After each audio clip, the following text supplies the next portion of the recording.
Greetings from Ramadi, Iraq. I'd like to take this opportunity to thank all of those who have been so supportive during my deployment.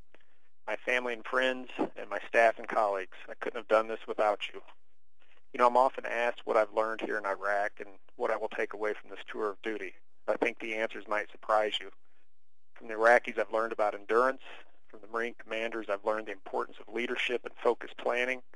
And from my absence from my family and friends, from our great state and our great country, I've learned to respect all that we have. But first, the endurance of the Iraqis. Just imagine a city council where the two previous chairmen had been assassinated, and up to 8 months ago, Marines had to fend off an insurgent attack on a council meeting. Now imagine your city council. How would they react? Or imagine a provincial council, a state general assembly, if you will, where every member has been threatened for supporting Iraq's new government.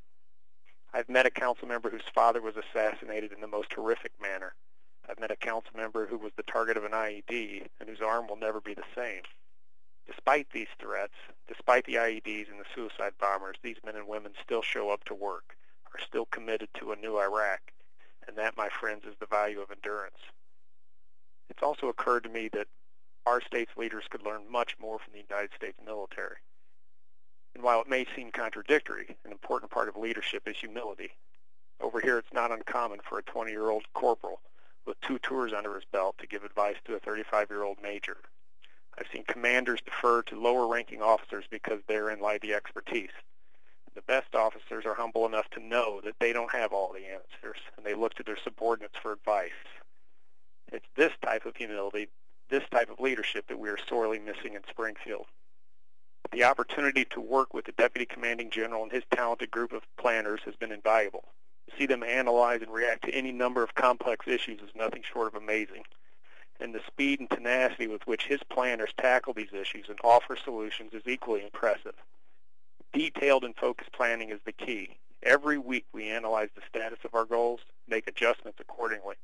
The fact that Illinois hasn't had a capital bill in countless years, the fact that Illinois recently experienced its longest legislative overtime in history, the fact that our Medicaid providers are forced to wait up to 4 or 5 months for reimbursement, and that Illinois routinely ends the fiscal year with a backlog of $1.5 billion in unpaid Medicaid bills, all point to a lack of focus, a lack of planning, and a lack of leadership. And finally, I will forever respect our political process. To see firsthand what the Iraqis have endured, to see the Iraqis struggle to find their way with this nascent democracy, I realize how blessed we are. To see the Iraqis struggle to create a democratic process is truly to appreciate our process.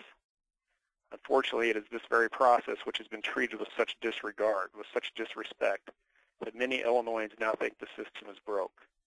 And while you don't have to come to Iraq to understand the value of our system, being here and seeing the sacrifices made by both Americans and Iraqis, will you realize that our process, our system, our democracy is something to be cherished and something that demands respect. A state government in Illinois that works may seem impossible at the moment, but I see the impossible become reality every day in Iraq. Ladies and gentlemen, we can rebuild.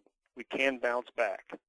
With a little humility and respect for each other, with focused planning, and above all with new leadership, it can be morning again in Illinois. You know, the senator from Illinois is right. It's time for a change, and that change should begin in Illinois. Thank you for this opportunity. On behalf of all of us serving in Iraq, thank you for your support. I'm looking forward to getting back into the arena, and I hope to see each and every one of you in the fall. Semper Fi.